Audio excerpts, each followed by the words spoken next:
ada nggak dalilnya? Maksud saya yang dijadikan sebagai acuan. Saya lupa dalilnya itu, dalilnya apa dia sebut dalilnya sih, cuma saya lupa dalilnya itu karena baru pertama aku dengar itu masalahnya kan itu loh. Jadi aku ketawa juga sih, dia bilang dari hadis apa lah gitu katanya. Nah mungkin bro kan lebih tahu kan, saya lupa dalilnya itu tapi dia sebutkan di videonya itu. Ya mungkin kalau misalnya ada dalilnya barangkali bisa kita bahas. Karena yang saya tahu Rasulullah Muhammad SAW itu ketika dia berdialog dengan salah satu sahabatnya Bilal, ya, beliau berkata kepada Bilal, hai Bilal, katakanlah amal yang sangat kau pentingkan selama karena aku mendengar bunyi sendalmu di hadapanku di surga. Itu yang saya tahu. Nah, lalu kemudian di hadis Bukhari itu Bilal menjawab, tidak ada satupun amalan yang lebih saya utamakan daripada mengerjakan wudhu, baik ketika dalam maupun siang, baik ketika malam maupun siang. Kemudian saya mengerjakan sholat setelah wudhu semampu saya. Itu yang saya tahu. Jadi gimana itu, bro? Ayat itu apa, dalil itu maksudnya mendengarkan apa tuh bunyi sendal di depan Nabi di sorga itu gimana? Nah, kalau di dalam pengajaran dari hadis Bukhari ini, itu Rasulullah Muhammad SAW itu mencoba untuk mencari tahu tentang amalan Bilal, sampai-sampai Rasulullah mengatakan hal yang sama seperti itu. Hai Bilal, katakanlah amalan apa, perbuatan apa yang kamu lakukan yang sangat kau pentingkan selama kamu menjadi Islam, menjadi pemeluk ajaran agama Islam. Karena saya mendengar bunyi sendalmu itu di hadapanku di surga. Artinya Rasulullah Muhammad SAW itu sudah tahu bahwa beliau Bilal ini kelak akan masuk ke dalam surga. Kemudian Bilal menjawab, tidak ada satupun amalan yang lebih saya utamakan di dalam setelah saya masuk Islam kecuali wudhu dengan baik, ya, ketika malam maupun siang, kemudian mengerjakan sholat dengan khusyuk. Seperti itu. Iya. Soalnya si Bro Nandar kan tidak menjelaskan begitu kan. Dia hanya bilang katakan bahwa apa namanya sandalnya udah mendahului ke surga gitu. Jadi saya berpikir secara logika, lah saudara-saudara muslim ini kalau sholat aja kan tinggalkan sandalnya di depan masjid saja. Tidak boleh sandal masuk. Kok bisa surga tempat apa ya suci kudus, masa sandal yang duluan? Kan secara logika kan tidak masuk kan begitu. Nah gitu loh. Nah jadi ya kalau bro. Tapi kalau misalnya dari pihak Kristen ditanyai dengan analogi yang sama, kira-kira apa jawabannya, Bang? Karena di dalam Alkitab itu tidak ada sendal misalnya. Ya kalau misalnya ditanyai di surga ada minyak tanah, ada penjual, ada pasar, itu gimana? Enggak ada. Kalau ada gimana? Ada, Bang. Gimana adanya? Coba kasih dalilnya aja lah kita lihat. Kalau kan ada di dalam kitab Anda, bagaimana kemudian? Bro kasih dalilnya. Tidak pernah baca? Enggak. Gadis saya tahu, disuruh. Saya tahu, tapi bro kasih aja. Sebutkan aja biar kita buka lah. Disuruh beli minyak tanah di pasar? Iya, bro kasih ayat kasih dulu. Oh, itu apa dulu. Tentang gadis, tentang gadis. Iya, betul. Oh. Ya. Itu gimana itu? Iya, bro, maksud kita itu, bro itu kasih dalilnya biar kita sama-sama lihat gitu loh. Kalau tadi kan dalilnya kan saya tidak tahu. Kalau saya tidak keliru itu di dalam Matius 25, coba dilihat. Matius 25 ayat nomor 1 sampai nomor 13. Di sana dikatakan di surga wanita-wanita bodoh, kemudian ada yang wanita-wanita bijaksana itu minta minyak tanah, terus kemudian mereka diminta untuk membelinya di pasar. Oke, ayat 1 mengatakan begini ya, pada waktu itu hal kerajaan sorga seumpama, nah kan namanya seumpama, perumpamaan, kan perumpamaan tuh kan, perumpamaan itu kan sesuatu yang tidak seperti itu kan, gitu loh. Jadi Yesus sedang menjelaskan tentang iman untuk berjaga-jaga menantikan Yesus kan nanti datang kedua kali kan. Jadi Yesus sedang menjelaskan bahwa kamu harus mempersiapkan diri dengan iman setiap waktu, karena Tuhan Yesus katakan bahwa dia datang itu tidak ada yang tahu, dia datang seperti pencuri pada waktu malam, tidak ada yang tahu. Maka dia bilang, hendaklah kamu berjaga-jaga, siap sedia setiap waktu. Jadi kalau dia datang, dia mendapati kamu setia, gitu loh. Nah, jadi itu kan namanya perumpamaan. Perumpamaan kan sesuatu yang bukan real, kan begitu. Gitu loh bro. Saya ambil contoh saja, ya kan. Misalnya bro nih, sudah married kan? Iya, sudah. Nah, oke. Nah, waktu pacaran kan mungkin kasih kata-kata ya seperti engkau adalah merpatiku. Kan tidak mungkin itu cewek kita adalah merpati kan, tapi itu menggambarkan ketulusan kan, bahwa kita mengatakan bahwa engkau gadis yang tulus bagiku, gitu loh. Kan seperti itu. Kemudian kita katakan akulah madunya, ya kan, akulah madu, kau kembang, aku madu. Artinya apa? Kembang itu kan, wanita itu menarik bagi kita dan membuat kita mau datang terus dengan dia, gitu kan. Itu kan sebuah perumpamaan, bukan sesuatu yang real, gitu loh. Bukan pacar kita bunga dan kita benar-benar lebah kan. Itu kan perumpamaan, bro. Oh, jadi itu hanya perumpamaan saja ya?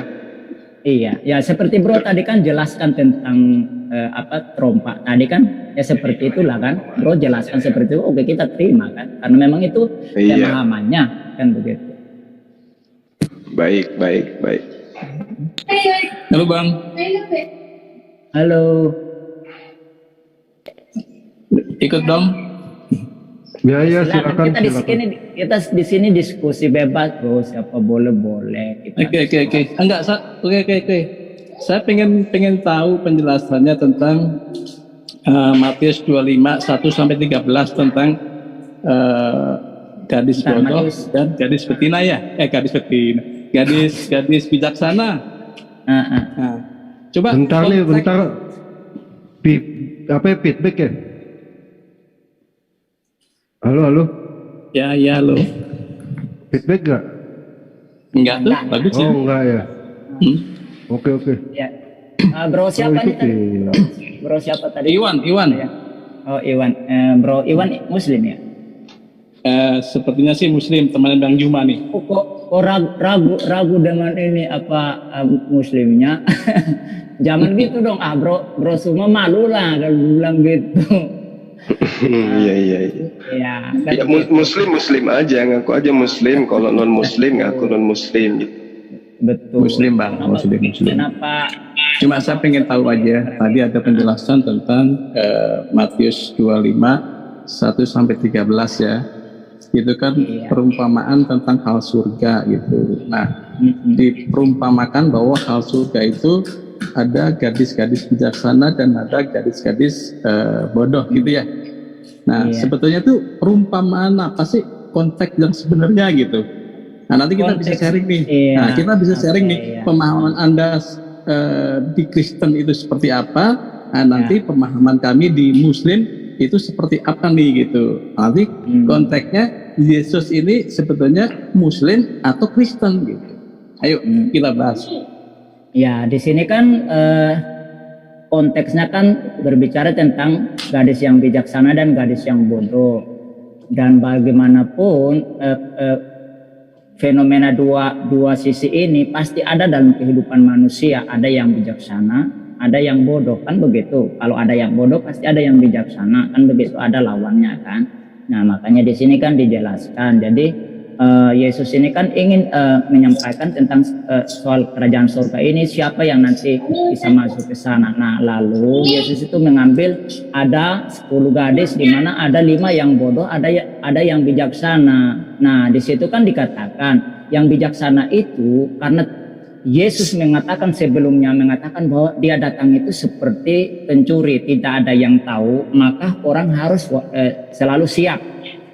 Ya, selalu siap. Nah, karena waktunya tidak tahu apakah dia datangnya subuh, apakah dia datangnya tengah malam, apa dia datangnya maghrib, kan tidak tahu kan, gitu. Maka disuruh siap. Nah, karena 10 gadis ini ada yang bijaksana, karena dia tidak tahu kapan waktunya, maka selain daripada dia bawa minyak yang ada di pelitanya, dia juga siapkan stok minyak, sehingga kalaupun nanti datang lalu minyak di dalam botolnya itu habis, bisa dia tambah lagi. Sedangkan yang bodoh ini dia hanya bawa minyak di lampunya saja, dia tidak bawa stok. Nah, ternyata waktu mereka menunggu terjadi bahwa sang mempelai lambat datang gitu. Dia lambat datang, akhirnya mereka punya lampunya sama-sama mati. Nah, waktu mati tiba-tiba mempelai datang. Nah, yang punya stok minyak kan ngisi. Sedangkan yang bodoh nggak punya, mereka mau minta sama yang bijaksana tadi. Cuma mereka bilang, oh nanti kami tidak cukup, kamu pergilah cari beli, gitu kan. Nah, jadi akhirnya mereka pergi. Waktu mereka pergi itulah sang mempelainya kan datang. Nah, datang terus dia tutup pintu. Ya, yang lain dapat minyak, tapi datang pintu sudah ditutup, tidak bisa dibuka lagi ke mereka, gitu kan. Nah, lalu, ntar dulu, kita lihat dulu. Nah,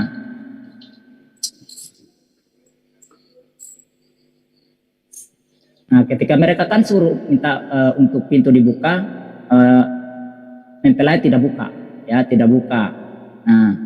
Nah, karena itu Yesus menjelaskan, karena itu berjaga-jagalah sebab kamu tidak tahu akan hari maupun akan saatnya. Sebab hal kerajaan surga seperti seorang yang mau pergi ke luar negeri yang memanggil hamba-hambanya. Nah, itu dari konteksnya nanti dia jelaskan lagi gitu. Jadi Yesus sedang menjelaskan ya bahwa kedatangannya tidak ada yang tahu, maka kamu harus berjaga-jaga. Nah, kalau dalam penafsiran kita orang Kristen itu minyak dan lampu itu menggambarkan iman kepada Yesus. Jadi kita jangan karena Yesus tidak lama tidak datang ya, terus kita akhirnya iman kita mati gitu loh, sehingga apa, kita pergi tinggalkan Yesus kan begitu. Kita tidak menanti dia lagi, kita tidak merindukan dia lagi seperti itu. Sehingga ketika Yesus datang, maka dia katakan bahwa apakah anak manusia datang, ia mendapatkan iman di dunia ini gitu. Nah, jadi yang bodoh ini tidak berjaga-jaga, dia tidak mempersiapkan imannya dengan baik gitu loh. Sehingga ketika Yesus datang, udah dia tidak dapat bagian di dalam kerajaan Tuhan. Nah, jadi itu berbicara soal iman di situ. Bagi kami orang Kristen pemahamannya begitu. Makanya kita dituntut untuk hidup suci, hidup kudus, ya berusaha untuk tetap hidup dalam kekudusan. Begitu. Itu ya Bang. Kalau saya boleh dari perspektif Islam, boleh ya Bang? Silakan. Jadi ditafsirkan dari perspektif Islam gitu. Kalau kita tafsirkan dari perspektif Islam bahwa Yesus sesungguhnya kan hamba Allah gitu ya. Yesus itu kan hamba Allah, anaknya gitu ya. Kalau di Islam kan hamba Allah gitu ya. Sebentar bro. Dalam konteks ini Yesus tidak berbicara tentang dia adalah hamba. Jadi kalau kita berbicara tentang Yesus hamba itu harus ada dalam konteksnya gitu. Nah, karena konteksnya itu berbicara apa sehingga dia katakan dia adalah hamba, ya. Kadang dia katakan dia adalah raja gitu. Jadi kalau dalam konteks yang bro kasih ini, ya, itu tidak berbicara tentang Yesus adalah hamba, tapi dia berbicara dia sebagai mempelai laki-laki. Jadi gini Bang, oke. Itu kan penafsirannya Kristen ya. Iya. Kan kita sekarang saya bicara tentang penafsiran dari Muslim. Ya, bahwa Yesus itu kan di Matius 12 ayat 18 dikatakan bahwa Yesus adalah hamba Allah gitu ya. Bahwa Yesus adalah memang hamba-hambanya Allah seperti nabi-nabi yang lainnya. Nah, konteksnya di dalam Matius 25 ayat 1 sampai ayat sesungguhnya harusnya Matius 25 1 sampai 46. Nah, kita bahas dulu 1 sampai 13. Di situ diantaranya adalah diperumpamakan hal surga adalah gadis-gadis bijaksana dan gadis-gadis bodoh. Nah, padahal kalau kita merujuk pada konteks yang sebenarnya, gadis bodoh itu adalah perumpamaan dari keimanan seseorang gitu kan. Gadis bijaksana pun juga merupakan keimanan seseorang gitu. Ada kaitan konteksnya dengan Al-Quran di situ bahwa yang dimaksud gadis bodoh adalah orang-orang munafikun. Sesungguhnya di situ. Kemudian gadis-gadis bijaksana ini adalah lambang atau perumpamaan dari orang-orang yang beriman. Jadi ayat Matius 25 1 sampai 46 kalau tidak salah, sebetulnya itu menggambarkan golongan manusia di dalam bumi ini gitu. Nanti ada di ayat 41 itu adalah orang-orang terkutuk. Nah, orang-orang terkutuk di situ adalah orang yang tidak menggunakan akal pikirannya terkait dengan talenta yang diberikan, tetapi dia tidak menggunakan akalnya dengan baik gitu. Kalau di Al-Quran yang 41 itu disebut binatang ternak gitu. Itu kalau di Al-Quran adalah surat Al-A'raf ayat 179. Nah, kaitannya dengan gadis bodoh tadi itu adalah orang-orang yang pura-pura beribadah kepada Allah, tetapi hatinya tidak ke sana karena ada kesyirikan, ada iri dengki, kemudian ada pamrih dalam beribadahnya itu pamrih. Makanya di dalam Islam itu adalah orang-orang yang munafik gitu. Nah, kalau di dalam perumpamaan di Matius 25 itu adalah disebutnya gadis bodoh gitu. Nah, kemudian yang orang-orang beriman itu dilambangkan atau diumpamakan adalah gadis-gadis bijaksana. Nah, orang kafir di situ dilambangkan di 41 adalah orang terkutuk gitu. Jadi kalau kita merujuk pada ayat Al-Quran 1 sampai di surat Al-Baqarah ya, itu menggolongkan manusia menjadi 3 golongan. 1 golongan orang beriman, kemudian golongan orang munafik, kemudian golongan orang kafir. Nah, ini ringkasannya kalau di ajarannya Yesus itu ada di Matius 25 1 sampai 46. Itu kaitannya dengan konteks yang sebenar-benarnya gitu ya. Nah, kenapa disebut gadis bodoh gitu? Nah, itu bisa nanti abang nih kalau mau belajar apa ya terkait konteks sebenarnya, itu nanti ada di surat Al-Hadid. Surat Al-Hadid itu di ayat 12 sampai 14. Itu sangat jelas sekali. Jadi gadis bodoh, gadis bijaksana, penjelasannya di dalam Al-Quran ada di surat Al-Hadid. Al-Hadid itu surat berapa, bro? 57, bro. 57 ya. Coba buka 57 itu di ayat 12 sampai 14 kalau tidak salah. Itu benar-benar rinci detail terkait dengan penjelasan yang gambaran atau perumpamaan yang ada di Matius 1 sampai 13 itu gitu. Nah, kenapa di akhirnya di Matius 25 disebutkan di ayat 13 berjaga-jagalah gitu ya. Nah, itu berjaga-jagalah itu artinya apa? Yesus itu mengajarkan kepada umatnya, kepada pengikutnya agar selalu beriman dengan benar gitu. Karena di 13 itu orang yang mati tidak tahu gitu. Kapan saatnya mati itu tidak tahu. Kapan saatnya ajal dijemput itu tidak tahu. Makanya Yesus mengatakan hal seperti itu. Sebetulnya seperti itu, bukan Yesus yang menjadi mempelai, bukan. Yesus mengajarkan kepada murid-muridnya, ini loh kalau beriman seperti ini, kalau munafik begini. Jadi kalau nanti sampai di akhirnya ajal menjemput, nah yang munafik akhirnya ke neraka, yang beriman tetaplah masuk surga gitu. Coba dilihat nanti di nah penjelasan saya ini tolong dilihat di Al-Hadid.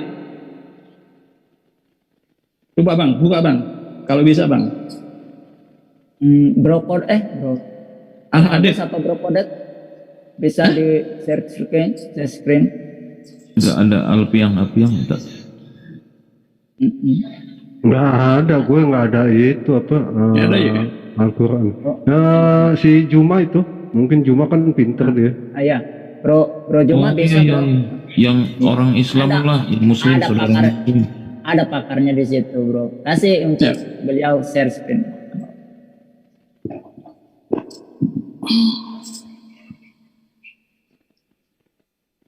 Ya mungkin aja hafal ya Zuma ya, nggak tahu juga. Keren nggak?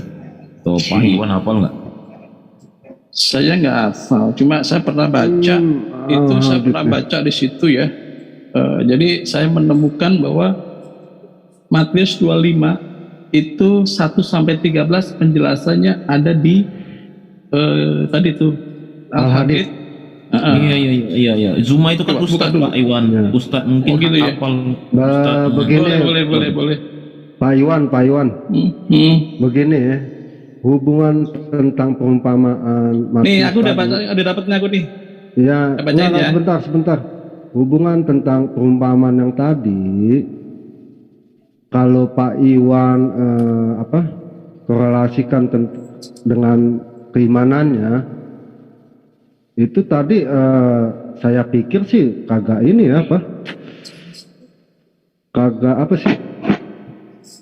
kagak sesuai lah gitu, nggak sesuai. Jadi ya, gini, saya nggak sesuai. Maksudnya gini Bang, ini saya udah dapat ya. Saya udah dapat nih penjelasan di kita baca tafsirnya aja, bukan tafsir, kita baca terjemahannya saja ya. Biar boleh nggak Arabnya dulu Pak? Nggak usah Arabnya aja. Arabnya dulu lah baca aja. Biar ini Ustadz tuh kan ada Ustadz tuh Zuma. Nah, Ustadznya suruh baca deh. Nah. Iya. Boleh saya bacain itunya? Terjemahannya? Silakan. Nah, gitu ya. Nih.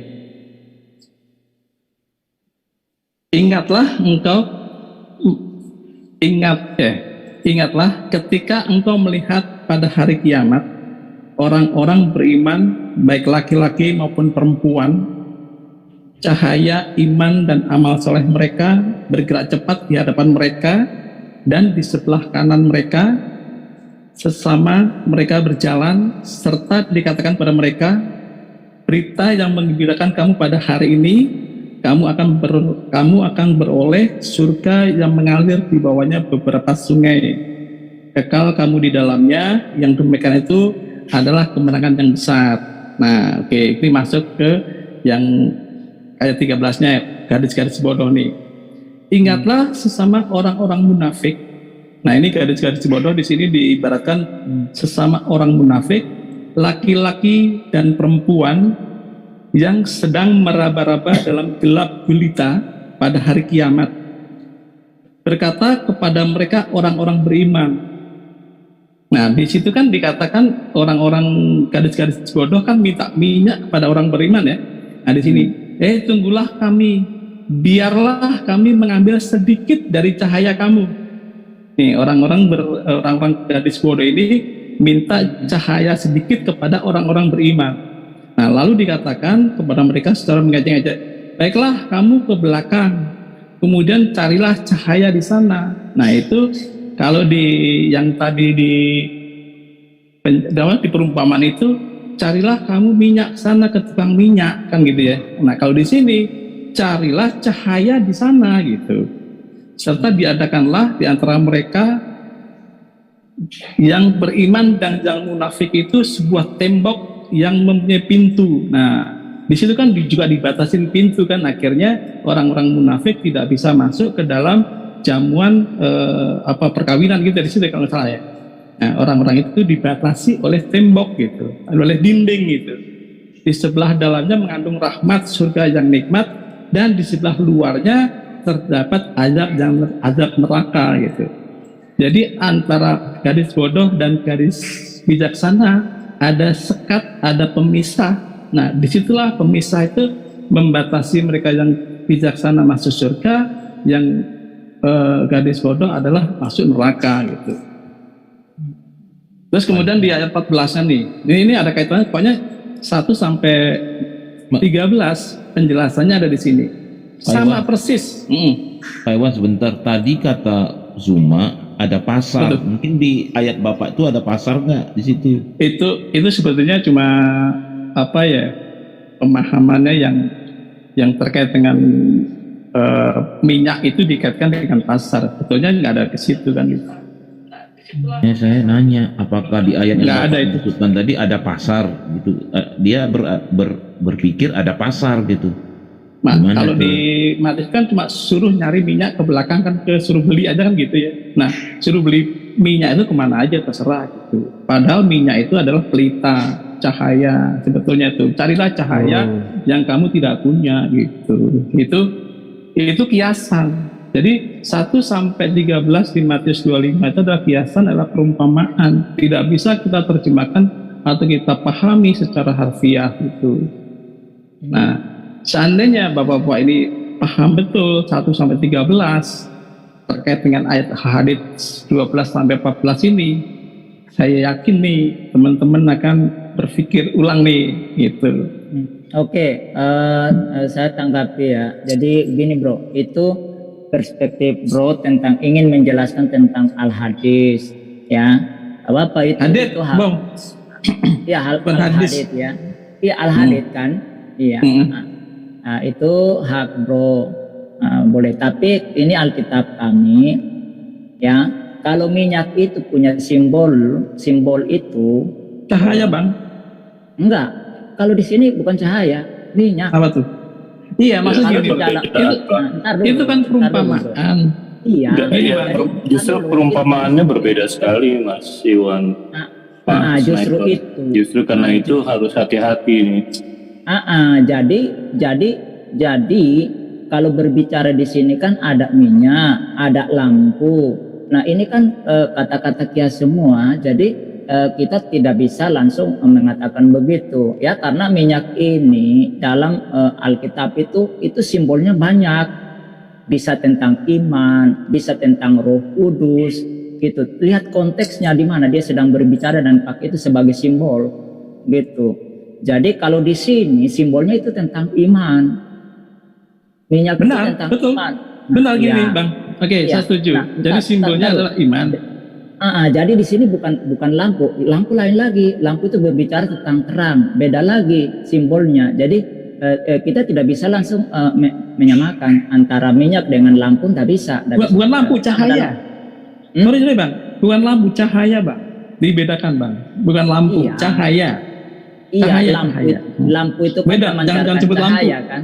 Betul, lampu cahayanya itu memancarkan cahaya kan gitu. Nah, sedangkan dalam konteks ayat ini dalam Matius 25 ini dia memisahkan antara lampu dengan minyak. Dia berbicara tentang soal lampu dan minyak. Nah, kemudian ini berbicara tentang menyongsong mempelai. Gitu loh, mempelai gitu yang akan datang yang tidak diketahui oleh siapapun waktunya. Itu kematian bang. Di sini. Itu kematian. Bro, itu tafsir bro, silakan. Ntar dulu, dengar dulu. Tadi bro kan ngomong, saya diam dengar. Nah sekarang giliran saya untuk bicara. Ya, jadi dalam konteks ini tidak sedang berbicara soal kematian, enggak. Bisa saja menafsir, bisa ke sana, bisa kematian, bisa kedatangan Yesus kedua kali, ya. Tetapi ini sedang berbicara tentang sang mempelai. Nah, Yesus itu menyebut dirinya sebagai sang mempelai laki-laki, sedangkan umat yang percaya kepadanya itu adalah mempelai perempuan. Nah, di sini dikatakan ada dua kelompok gadis, yaitu gadis yang bijak dan gadis yang bodoh. Nah, ini tidak berbicara tentang orang di luar kekristenan yang percaya kepada Yesus. Enggak. Ini tidak berbicara, konteksnya tidak berbicara itu. Ini sedang berbicara tentang orang yang sudah percaya Yesus. Namun ada dua golongan, ada yang bodoh, ada yang bijak. Nah, dan itu makanya dari awal kan saya bilang, kalau ada bijak berarti pasti ada yang tidak bijak atau bodoh, kata lainnya bodoh kan. Dari awal tadi kita prolognya itu. Nah, jadi di sini dalam kekristenan itu juga ada orang yang bodoh dan ada yang bijak. Nah, yang bodoh ini percaya Yesus, tapi dia tidak berjaga-jaga. Contohnya, dia mengaku orang Kristen, tapi masih juga berzina, masih juga mabuk-mabukan, masih juga minum alkohol sampai mabuk-mabukan dan seterusnya gitu kan. Pokoknya hal yang bersifat dosa masih dilakukan. Itu loh. Tapi juga masih rajin juga ke gereja, misalnya beribadah gitu kan. Nah, sedangkan ada golongan yang benar-benar dia hidupnya mau kudus, dia menjauhkan yang namanya dosa. Dia berusaha semaksimal mungkin untuk menjauhi itu. Dan itu yang kita kenal dengan kelahiran kembali. Gitu. Nah, itu ada dua itu. Jadi kelompok yang bijak, dia mempersiapkan imannya terus. Dia bukan hanya sekedar pergi beribadah atau hanya memberikan persembahan dan seterusnya gitu. Tapi dia benar-benar mau melakukan apa yang difirmankan oleh Tuhan gitu loh. Nah, jadi ini tidak berbicara. Nah, dan di situ dikatakan mereka ini sedang menyongsong sang mempelai yang akan datang. Siapa mempelai laki-laki itu? Dalam kekristenan mempelai laki-laki cuma satu, namanya Yesus. Gitu loh. Nah, ketika sang mempelai datang tengah malam, datang tidak disangka-sangka, dia masuk disongsong sama yang 5. Nah, setelah yang 5 tadi pergi beli minyak datang, mendapati kiri pintu sudah dikunci dan mereka mengetok, tapi Tuhan bilang apa? Kamu tidak bisa masuk, pintu sudah dibuka sama mereka gitu loh. Nah, jadi artinya ini pengertian bagi kami orang Kristen ya. Kalau jadi orang Kristen itu sungguh-sungguh siap sedia dalam segala waktu karena Tuhan datang. Ya seperti Bro bilang tadi kan, salah satunya adalah kematian. Nah, waktu kematian datang menjemput kan kita tidak tahu kapan. Nah, kalau waktunya kematian datang menjemput, kita benar-benar siap untuk menghadap sang mempelai itu gitu. Nah, seperti itu Bro. Dalam konteks ini ya, konteks Matius pasal 25 ayat 1 sampai dengan ayat yang ke-30 ini itu. Oke, saya boleh bicara Bang Iwan? Boleh, Juma. Silakan. Nah, di sini kan jadi terima kasih. Jadi kalau misalnya dikait-kaitkan antara apa yang diterangkan di dalam Matius 25 tadi dengan yang dibawa oleh saudara Iwan ya terkait dengan Al-Qur'an surah Hadid di mana diterangkan di sana bahwa yauma taral mu'minina wal mu'minat, ini bercerita tentang betul yang diterangkan tadi Bang Iwan, bahwa ini terkait dengan amal perbuatan ketika manusia itu hidup di atas muka bumi, karena ini terkait dengan hal yang sudah terjadi setelah kehidupan.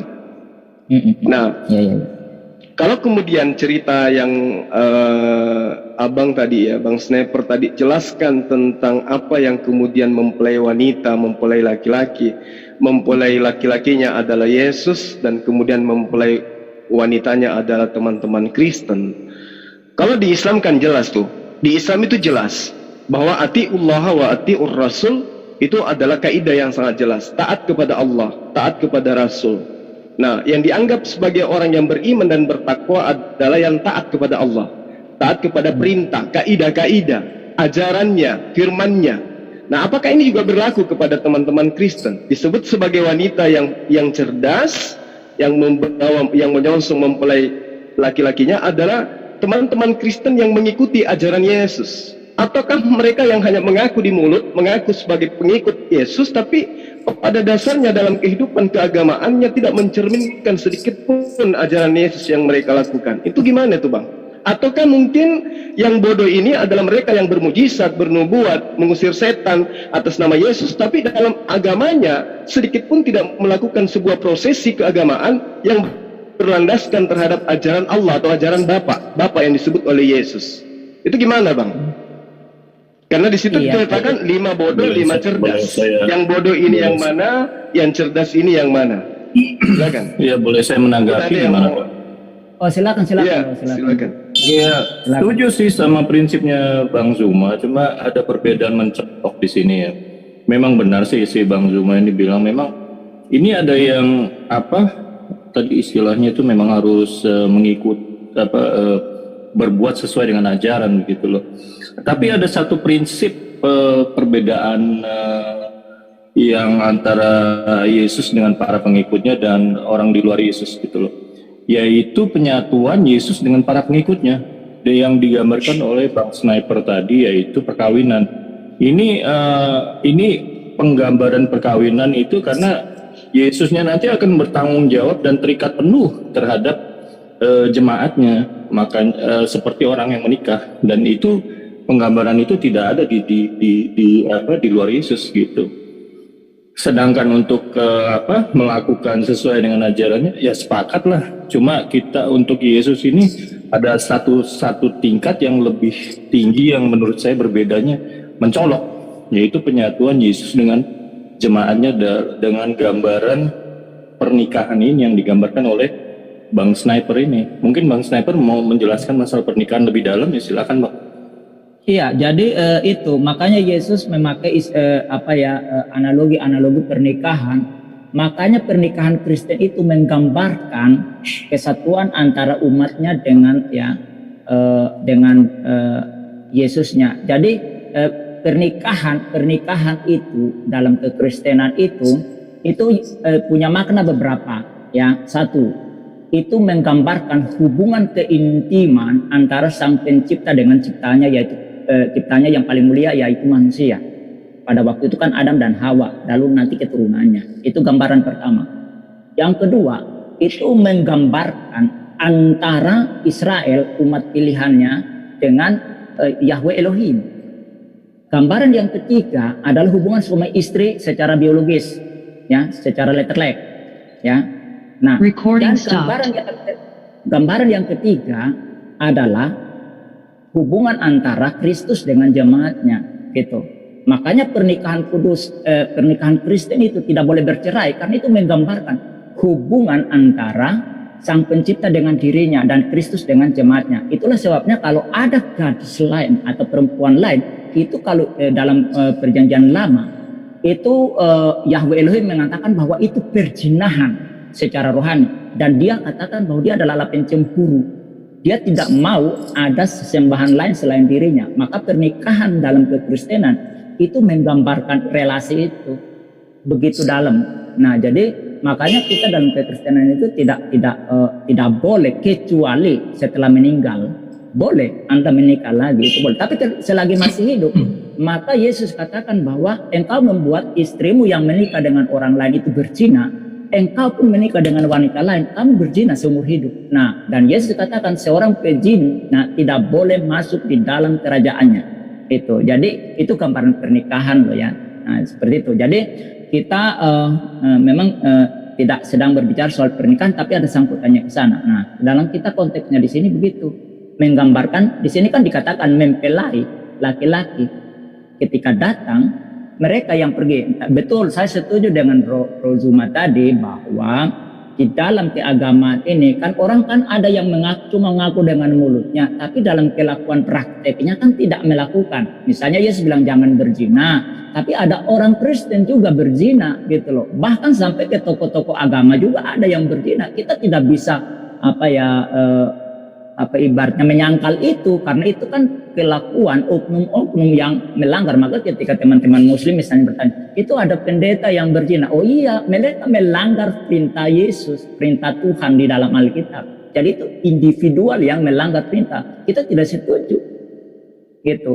Nah, jadi yang jelas Tuhan tidak menyuruh mereka begitu, Tuhan melarang, tapi ketika mereka lakukan itu berarti mereka kan melanggar perintah itu sendiri gitu loh. Sama dengan misalnya Adam dan Hawa. Tuhan katakan jangan makan buah pengetahuan dan baik dan jahat, tapi mereka melanggar.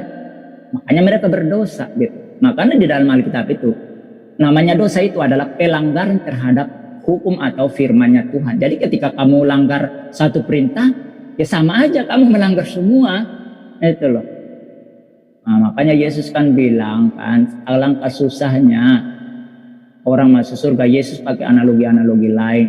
Ya seperti pintu itu sesak dan sempit, ya jalannya sempit dan lain sebagainya. Bahkan memakai analogi unta melalui lubang jarum, kan begitu. Nah, gitu Bro Zuma, tambahan dari saya gitu. Bang, dikit Bang. Boleh dikit lagi? Silakan Bang. Silakan Bro. Terkait Matius 25 itu kan bisa dikaitkan dengan dakwahnya ketika Yesus berdakwah dengan Bani Israel tentang akhir zaman ya. Ini kan dakwah Yesus kepada umatnya yaitu Bani Israel tentang akhir zaman. Jadi bicara tentang surga. Bagaimana sih orang masuk surga itu kan gitu. Makanya diibaratkan orang yang bisa masuk surga adalah orang-orang yang beriman gitu. Mereka yang mengerjakan amal-amal saleh, benar-benar apa yang dikerjakan itu bukan hanya untuk mendapatkan pujian kemudian ditujukan kepada orang lain kan gitu. Nah, kaitannya dengan gadis bodoh dan gadis bijaksana ini kan terkait dengan orang-orang munafik dan orang-orang yang beriman gitu. Jadi kalau dikaitkan dengan golongan manusia yang ada di bumi ini, baik Alkitab, baik Al-Quran, itu menjelaskan bahwa manusia yang ada di bumi ini ada 3, tidak lebih. Jadi satu orang-orang beriman, satu orang munafik, yang satunya orang kafir gitu. Baik itu di Alkitab maupun di Al-Quran, bahasanya seperti itu. Itu pokoknya. Nah, boleh saya tanya bro? Saya boleh tanya. Pemahaman bro sendiri atau teman-teman Muslim gitu kan? Iman itu apa sih? Iman itu apa? Ya, kita mau samakan persepsi dulu kan, supaya nanti jangan sampai bro bicara iman tapi persepsinya beda dengan saya berbicara iman tapi persepsinya beda gitu. Nah, jadi kita harus samakan persepsi dulu, baru kita bicara tentang iman kan begitu. Kalau bicara iman, saya pikir kita sama persepsinya ya. Misalnya gini, iman adalah satu pembenaran hati terhadap apa yang disampaikan atau kita dengar di telinga kita nih, kan gitu ya. Kemudian kita mengimani, membenarkan apa yang disampaikan oleh nabi-nabi kita. Nah, kemudian percaya hari kiamat adanya, percaya juga dengan keyakinan kita, kemudian kita melakukan itu. Nah, itu kan iman kita nih gitu. Nah, masalahnya supaya maksud saya itu kita kan harus samakan persepsi dulu supaya ini kan. Nah, kalau kami ya, kalau kita di Kristen iman itu begini. Iman adalah dasar dari segala sesuatu yang kita harapkan. Jadi kita mengharapkan, kan ada sesuatu yang di depan ya, belum ada kan, belum ada gitu loh, ada di depan. Nah, kemudian dan bukti dari segala sesuatu yang tidak kita lihat, artinya sesuatu yang kita tidak lihat gitu loh. Tapi kita beriman bahwa itu akan terjadi gitu. Jadi sederhananya, kalau kami orang Kristen, sederhana iman itu adalah percaya. Gimana bro? Kalau di Muslim sendiri gimana? Mungkin gini kan. Seharusnya Anda sudah tidak beriman lagi. Kalau menurut saya ya. Sesungguhnya sebenarnya Anda sudah tidak harus beriman lagi. Anda sudah harus percaya. Karena apa? Iman itu kan kita tidak melihat, tidak mengetahui. Nah, kemudian Yesus sudah menampakkan diri menjadi manusia kan gitu. Atau Tuhan sudah menampakkan diri menjadi manusia ya. Harusnya Anda sudah tidak beriman lagi, Anda sudah percaya di sana gitu. Percaya bahwa Tuhan sudah kelihatan, sudah menjadi manusia. Anda sudah tidak beriman lagi. Entar dulu. Nah, ini yang saya mau katakan, bahwa kita harus punya satu persepsi dulu baru kita bicara. Jadi jangan sampai bro bicara tentang iman tapi bro ke kanan, saya ke kiri gitu loh. Kami ke kiri gitu loh. Bro ke barat, kami ke timur. Nah, ini loh yang saya tambahi Bang. Sedikit Bang, sedikit. Silakan bro. Ya, jadi gini, ketika kita berbicara mengenai kata iman, maka yang punya hak menjelaskan itu adalah yang pemilik kata iman. Di dalam original teks kitab sahabat Kristen kan tidak ada kata iman. Kalau di Islam itu jelas, iman itu asal usulnya dari kata yu'minu imana, yang secara harfiah atau etimologis itu dapat diartikan sebagai percaya dan yakin. Jadi ada narasi yang kemudian memang asal usulnya dari kitab, bukan asumsi, bukan klaim semata. Karena itulah kemudian Islam menyatakan dengan nyata iman secara istilah atau secara maknawi atau terminologi itu merupakan percaya dengan yakin akan keberadaan Allah, malaikat Allah, kitab-kitabnya, rasulnya dan seterusnya. Itulah iman. Nah, kalaupun saat ini teman-teman Kristen juga menggunakan kata iman, ya mungkin bisa menguraikannya dalam perspektif original teks kata iman di dalam bahasa Yunani itu apa? Karena iman itu kan bahasa Quran gitu. Al-Quran itu iman itu bahasa Quran. Walladzina yu'minuna bima unzila ilaika wa ma unzila min qablik wa bil akhirati hum yuqin. Enggak bisa. Anda harus menguraikannya berdasarkan dengan apa yang ada di dalam kitab Anda. Jangan kemudian lari ke Islam. Iman itu apa? Seperti yang dijelaskan oleh Bang Iman. Itu sudah benar tadi, Bang Iman, yang diuraikan oleh Bang Iman itu sudah benar. Anda sebenarnya tidak perlu lagi beriman, karena Tuhan Anda sudah nuzul menjadi manusia. Iman itu adalah percaya sesuatu yang tidak nampak, tapi seakan-akan melihatnya gitu loh. Itu yang dikatakan iman. Ya, itu kalau Anda kan Tuhan Anda sudah nyata. Untuk apa lagi Anda beriman? Anda harusnya itu langsung aja melakukan apa yang diperintahkan oleh Tuhan Anda pada saat dia nuzul menjadi manusia. Nah, kalau kita misalnya mau menyatukan persepsi, kelirunya di situ gitu loh. Anda harus menguraikan iman itu apa di dalam original teks Anda, kitab Anda gitu, supaya kita nilainya, rasa bahasanya kena kepada sasaran daripada kata itu. Itu maksud saya itu, Bang. Itu sekedar tambahan. Memang beda, Bang. Beda, Bang. Iman itu kan kata serapan dari bahasa Arab ya, bukan bahasa Islam ya. Jadi bahasa Arab gitu. Itu pertama. Terus kedua, sejarah iman dari orang Israel sendiri adalah pistis gitu loh. Jadi itu kenapa pistis itu punya perbedaan dengan iman di Perjanjian Baru, karena kalau orang-orang Israel itu zaman dulu melihat dengan mata kepala sendiri, pernyataan-pernyataan Allah itu kelihatan gitu loh, kemuliaan Allah dengan kegelapannya, dengan buntut, dengan suara yang besar itu, dengan kemuliaan tiang awan, tiang api, segala hal yang ajaib, mujizat, itu mereka lihat dengan mata kepala sendiri. Sehingga pistis atau iman dalam bahasa Ibrani orang-orang Yahudi itu mengarah kepada loyalitas. Berbeda dengan Perjanjian Baru. Perjanjian Baru meskipun Yesus sudah nuzul, sekarang saya mau nanya, Anda lihat nggak Yesus? Kita orang zaman sekarang ini pernah lihat Yesus nggak? Ya itu, makanya sekarang tuh iman itu percaya Yesus atau tidak. Tapi benar, memang buntut kalimat Bang Zuma untuk percaya, melakukan, itu benar. Apa yang diberitakan Yesus memang seharusnya begitu. Itu benar. Dan itu orang Kristen harus berbuat seperti yang dilakukan, yang diperintahkan Yesus. Silakan Bang Sniper. Iya, jadi kan di situ kan jelas. Jadi Bro Zuma, Bro tadi kan langsung kan menjudge gitu bahwa kami tidak ada. Lah, kata pistis itu artinya iman. Iman itu sama dengan kata percaya. Bang, beda Bang. Maaf, jadi gini Bang.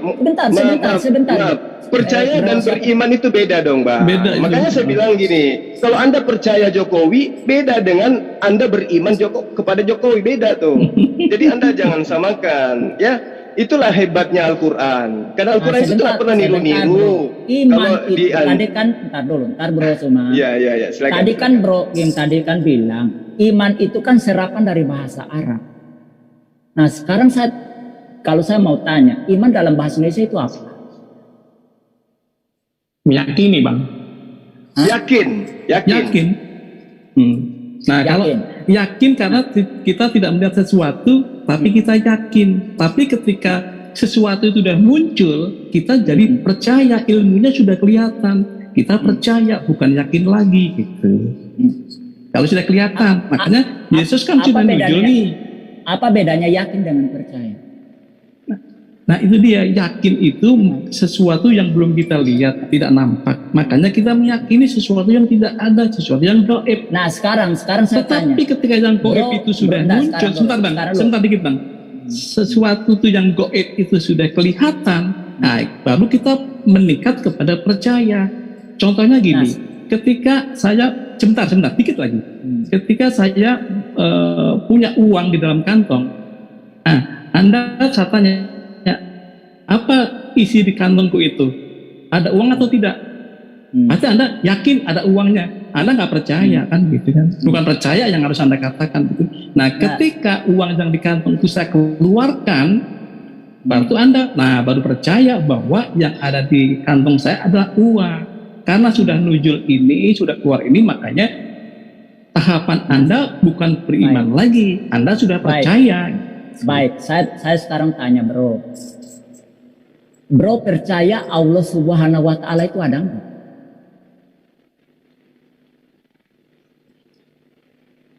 Ya jelas percayalah. Allah itu percaya. Ada. Nah, sedangkan Bro enggak lihat. Sedangkan Bro enggak lihat. Kaidahnya saat ini kami yakin. Karena yakin. Gitu loh. Lanjut Bang Juma. Makanya kan saya bilang tadi, kalau kami dalam bahasa sederhananya percaya dengan yakin itu sama, gitu loh. Kami percaya yakin bahwa Allah itu ada, walaupun kami tidak lihat, kami percaya sebenarnya dia gini ada. Loh, tar dulu Bro Juma.